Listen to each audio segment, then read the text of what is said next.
Na madrugada de 28 de outubro de 2025, um silêncio tenso pairava sobre a zona norte do Rio de Janeiro. Um silêncio que não duraria muito.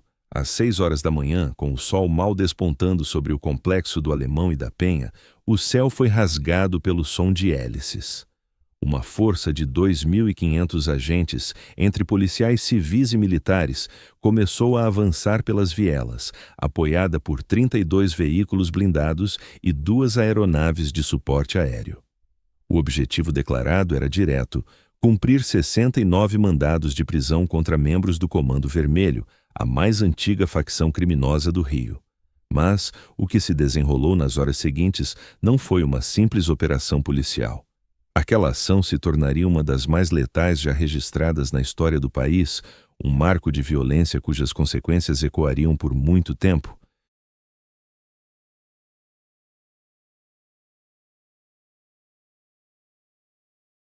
Ainda não havia amanhecido de todo quando o silêncio foi rompido. Pouco depois das 6h15 da manhã, os primeiros disparos de fuzil rasgaram a quietude das comunidades. O som seco e ritmado das armas reverberou pelos becos e vielas, fazendo o chão tremer e as janelas vibrarem.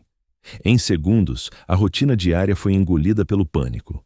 Moradores despertaram sob um som de guerra, alguns se jogando no chão, outros buscando abrigo sob as camas, enquanto mães gritavam por seus filhos. Os mais velhos se refugiavam atrás de móveis frágeis e paredes finas que nada podiam fazer contra projéteis de grosso calibre.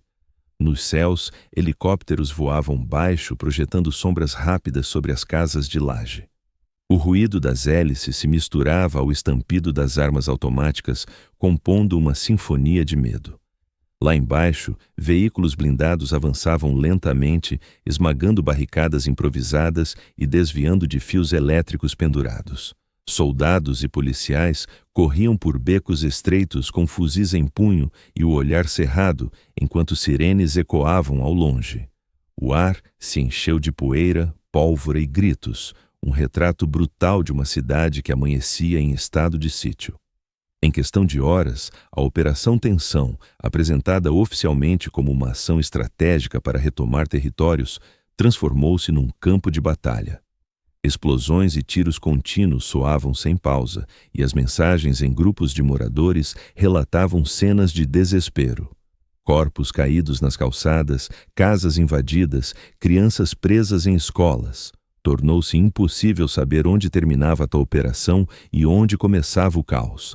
A ofensiva, descrita pelo governo como a maior da década, mobilizou centenas de agentes policiais e militares com apoio logístico das Forças Armadas. Complexos inteiros foram cercados simultaneamente: Penha, Alemão, Maré e Manguinhos, numa tentativa de sufocar as rotas de fuga do Comando Vermelho. Mas na prática, o cenário se assemelhava menos a uma ação policial e mais a uma intervenção militar em plena zona urbana. Quando o sol finalmente se pôs, o saldo era devastador. Segundo o governo estadual, 121 pessoas haviam morrido, 117 classificadas como suspeitos e 4 policiais. A Defensoria Pública, no entanto, apresentou um número ainda mais alarmante: 132 mortos, dos quais 128 seriam civis. As diferenças nos dados apenas ampliaram a tensão, levantando questões sobre a conduta da operação e a transparência das investigações. Para se ter a dimensão da tragédia, o número de mortes na Operação Tensão foi mais que o dobro do massacre do Jacarezinho em 2021, até então o episódio mais sangrento da história do Rio de Janeiro, com 28 mortos. E também superou o massacre do Carandiru em 1992, em São Paulo, quando 111 detentos foram executados dentro de uma penitenciária. Era um marco sombrio e sem precedentes. Pela primeira vez na história do país, uma operação policial superava em letalidade um massacre carcerário. Um fato que, para muitos, simbolizava o colapso de um modelo de segurança pública. Nas horas que antecederam a alvorada, a cidade parecia prender a respiração. Para alguns, o que se avizinhava era o colapso de um modelo de segurança pública. Para outros, um preço inevitável na luta contra o crime. A chamada Operação Contingência nasceu de 60 dias de planejamento intenso, sustentado por um ano de investigações rigorosas. O objetivo declarado pelas autoridades era claro: desmantelar o núcleo operacional do Comando Vermelho, que, após sucessivas investidas policiais nos anos anteriores, voltava a se expandir pelas comunidades do Grande Rio. A facção, segundo a inteligência, vinha reconquistando áreas estratégicas para o tráfico, extorsão e logística armada. A operação foi apresentada como um golpe decisivo para restaurar a autoridade do Estado. As forças mobilizadas agiram com uma estrutura e um poder de fogo dignos de uma incursão militar. Drones com câmeras térmicas sobrevoavam as comunidades, enquanto veículos blindados de demolição abriam caminho por vielas estreitas. Ambulâncias e esquadrões táticos aguardavam em pontos estratégicos e o arsenal incluía fuzis de precisão, granadas e armamento pesado. Era uma das maiores mobilizações já registradas em uma ação de segurança pública no Estado, mas o seu destino já estava selado antes mesmo do primeiro disparo.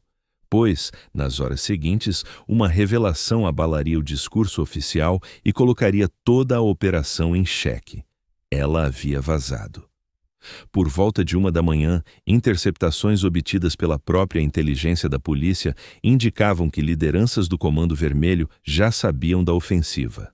Mensagens de áudio e ligações mostravam o alerta circulando em tempo real.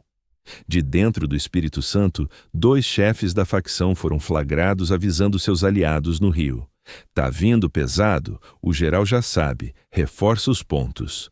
A informação era devastadora. O elemento surpresa, fundamental para o sucesso de qualquer operação desse porte, havia desaparecido. Mesmo assim, por razões nunca totalmente explicadas, a ordem foi mantida. A operação prosseguiria sem alterações. O que se seguiu foi uma cascata de confrontos que se espalhou por diferentes áreas da capital e da Baixada Fluminense. Centenas de tiroteios simultâneos, relatos de execuções sumárias, casas invadidas e comunidades inteiras sitiadas sob fogo cruzado. As ruas se transformaram em trincheiras, escolas e postos de saúde fecharam suas portas e famílias passaram horas escondidas em banheiros e porões, aguardando o retorno do silêncio. Entre os mortos estavam 4 policiais militares. Para o governo, eles simbolizavam o sacrifício em nome da lei. Rodrigo Veloso Cabral, de 34 anos, havia ingressado na corporação há apenas 40 dias. Cleiton Serafim, casado e pai de uma menina, foi atingido durante um confronto. Heber Fonseca, veterano de várias operações e pai de 2 filhos, morreu tentando resgatar um colega ferido. Para suas famílias, a dor da perda era irreparável. Mas do outro lado da linha de fogo, a contagem de corpos estava apenas começando. Ainda na madrugada de 29 de outubro, moradores do Complexo da Penha começaram a recolher os corpos espalhados pelas áreas de mata e pelas encostas. Mais de 60 corpos foram arrastados em carrinhos de mão, motos e carrocerias improvisadas até a Praça São Lucas, onde parentes esperavam em desespero. Não havia bombeiros, não havia ambulâncias, não havia Estado. A cena era de abandono absoluto. Corpos enfileirados no chão, cobertos por pedaços de lona, enquanto o cheiro da pólvora ainda pairava no ar. O silêncio que se seguiu não era de paz, mas de um luto pesado e sem respostas. O eco da desordem ainda pairava no ar, uma tensão palpável que se agarrava às ruas. A retaliação do Comando Vermelho não tardou a chegar, e sua fúria se espalhou como fogo pela cidade, que em questão de horas mergulhou num clima de terror absoluto. Ônibus eram incendiados em diferentes pontos da capital, suas carcaças transformadas em piras que iluminavam a noite. Na linha amarela, barricadas armadas surgiram do nada, enquanto o som seco dos disparos rasgava o ar na Avenida Brasil, uma das principais artérias do Rio de Janeiro. As chamas subiam alto, pintando o céu da madrugada com um brilho laranja que contrastava com a fumaça espessa, uma imagem que se assemelhava à retirada de um campo de batalha. Perto de Manguinhos, um caminhão de carga foi sequestrado e usado como barreira contra a aproximação da polícia. Em pânico, motoristas abandonavam seus veículos nas pistas, tentando escapar a pé enquanto sirenes soavam de todas as direções. Em poucos minutos, as principais vias expressas da cidade haviam se transformado em corredores de medo. Nas zonas norte e oeste, postos de gasolina fecharam as portas e comerciantes baixaram as grades às pressas. O sentimento de que ninguém estava seguro, nem nas ruas, nem dentro de casa, se alastrava pela cidade. O trânsito parou. Helicópteros sobrevoavam em busca de suspeitos e o estalar das chamas se misturava aos gritos de moradores tentando fugir da confusão. A paralisia se tornou completa. Escolas foram fechadas, serviços públicos interrompidos e a Universidade Federal do Rio de Janeiro anunciou o cancelamento das aulas noturnas por falta de condições de segurança. Linhas de metrô e trem operavam com restrições, deixando milhares de pessoas presas nos terminais, sem transporte e sem informações claras sobre o que estava acontecendo. Por um breve momento, a cidade simplesmente parou. As sirenes, as explosões e o fogo davam à noite um ar apocalíptico. Era como se o Rio revivesse o colapso de uma guerra civil, com o Estado e o crime travando uma batalha aberta nas ruas, diante dos olhos de uma população que já não sabia de que lado vinha o maior perigo. Nas paredes das favelas, uma mancha de sangue se recusa a secar. É um padrão que se repete, uma ferida crônica que pulsa no coração do Estado, provando que a violência no Rio de Janeiro não é uma anomalia recente, mas um fenômeno profundamente enraizado em suas estruturas sociais e políticas. A cada década, a trama se renova com novos protagonistas e novas justificativas, mas o desfecho permanece terrivelmente familiar. Mortes em massa, impunidade e um silêncio que se torna cúmplice. Os números revelam a escala dessa normalização. Entre 2007 e 2021, mais de 17 mil operações policiais foram deflagradas nas favelas da região metropolitana. Dessas, cerca de 600 resultaram em chacinas, ações onde 3 ou mais vidas são ceifadas na mesma ocorrência. A letalidade, ao que parece, havia se tornado um método. Quase como um ritual macabro, cada década foi marcada por seu próprio massacre. Em 1993, a comunidade de Vigário Geral viu 21 de seus moradores serem executados por policiais militares. Foi uma retaliação que chocou o país, mas que não impediria o ciclo de se repetir.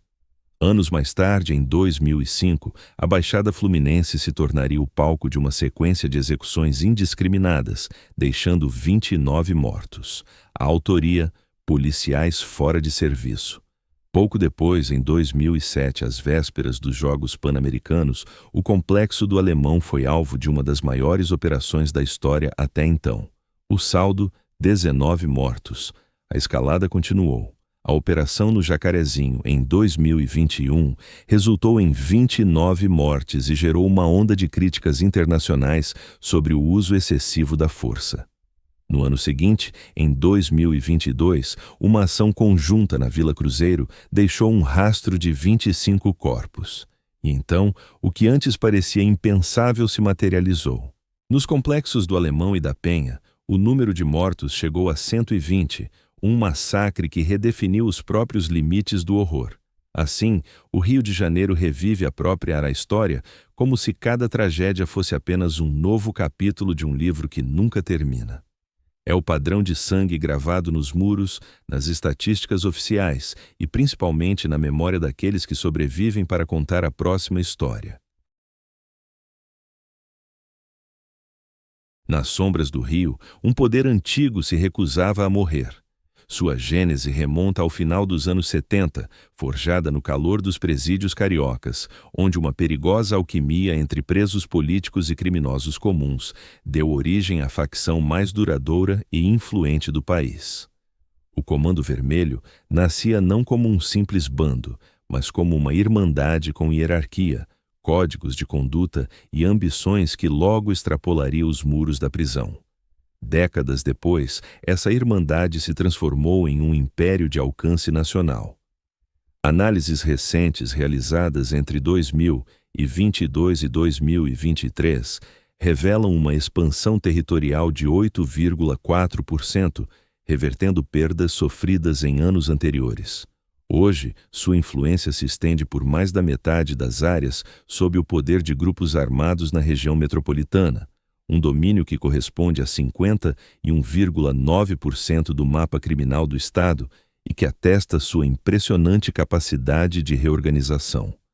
Esse avanço foi alimentado por uma tempestade perfeita, o enfraquecimento das unidades de polícia pacificadora, os sangrentos conflitos internos entre milícias rivais e as alianças estratégicas com facções de outros estados. O resultado é um poder armado que se comporta como um organismo resiliente. A cada ofensiva do Estado, ele não apenas sobrevive, mas se adapta, se reestrutura e retorna ainda mais forte. Mesmo sob o peso da Operação Contenção, com seu rastro de mortes, os principais líderes escaparam do cerco. Entre eles, Edgar Alves, conhecido como Doca, considerado pelas autoridades o alvo prioritário da ação. Relatórios de inteligência descrevem uma fuga cinematográfica. Mais de 70 homens armados abriram um corredor de fogo em meio ao confronto, escoltando-o para as densas áreas de mata entre a Penha e Duque de Caxias. Desde então, seu paradeiro é um fantasma. O governo estadual reagiu, oferecendo uma recompensa de R$100 mil por sua captura, um valor recorde para operações no estado. Mas Doca desapareceu. O silêncio que se seguiu à sua fuga ecoava uma verdade incômoda. Apesar do sangue derramado e do esforço monumental, a verdadeira estrutura de poder do Comando Vermelho permanecia intocada, pulsando nas sombras. No rescaldo da violência, enquanto a poeira assentava sobre as vielas, a voz do Estado soou firme e defensiva. Publicamente, o governador Cláudio Castro defendeu a operação de contenção, afirmando que a ação fora planejada com antecedência e era essencial para desarticular o crime organizado. Em seus comunicados, ele enaltecia o profissionalismo das forças de segurança e classificava o resultado como um passo decisivo na retomada de territórios. Para o governo, aquilo representava a restauração da autoridade, uma resposta dura, mas inevitável, ao avanço do Comando Vermelho. Mas um coro de vozes discordantes logo se ergueu contra a narrativa oficial. Organizações de direitos humanos, movimentos sociais e entidades internacionais denunciaram o que descreveram como uma chacina promovida pelo próprio Estado. A Human Rights Watch classificou o episódio como uma tragédia sem precedentes na história recente do Brasil, apontando para a chocante desproporção entre civis mortos e policiais feridos. A mancha daquele dia se espalhava rapidamente. A tragédia ecoava muito além das fronteiras do Brasil. O Alto Comissariado das Nações Unidas para os Direitos Humanos publicou uma nota expressando estar horrorizado com o massacre e exigindo uma investigação independente sobre as execuções. Jornais estrangeiros destacavam a dimensão da brutalidade, pintando o retrato de um Rio de Janeiro em guerra consigo mesmo, uma cidade sitiada dentro de seu próprio território. A brutalidade da operação levantava uma questão jurídica incômoda, pois ela ocorreu apenas 6 meses após o fim da vigência da ADPF 635. Conhecida como a ADPF das favelas, essa ação histórica do Supremo Tribunal Federal havia imposto limites rígidos às operações policiais durante a pandemia, reconhecendo que as incursões violentas violavam direitos constitucionais básicos. Contudo, em uma reviravolta, o STF declarou que o Rio não vivia mais em um estado de coisas inconstitucional, autorizando o governo a retomar o controle dos territórios. A justificativa legal era técnica, o resultado nas ruas, devastador. Assim, entre o Estado e a favela, a fronteira invisível permanecia. De um lado, a promessa de segurança, embalada em discursos oficiais e estatísticas frias. Do outro, a experiência diária do medo, gravada na memória das paredes e dos corações. Nas vielas silenciadas pela violência, o ar pesado carregava mais do que a fumaça das armas. Carregava o peso de uma pergunta antiga, novamente trazida à tona com uma força brutal. A chamada Operação Contingente, com seu rastro de morte, reabriu uma ferida profunda no debate sobre o modelo de segurança pública adotado no Brasil.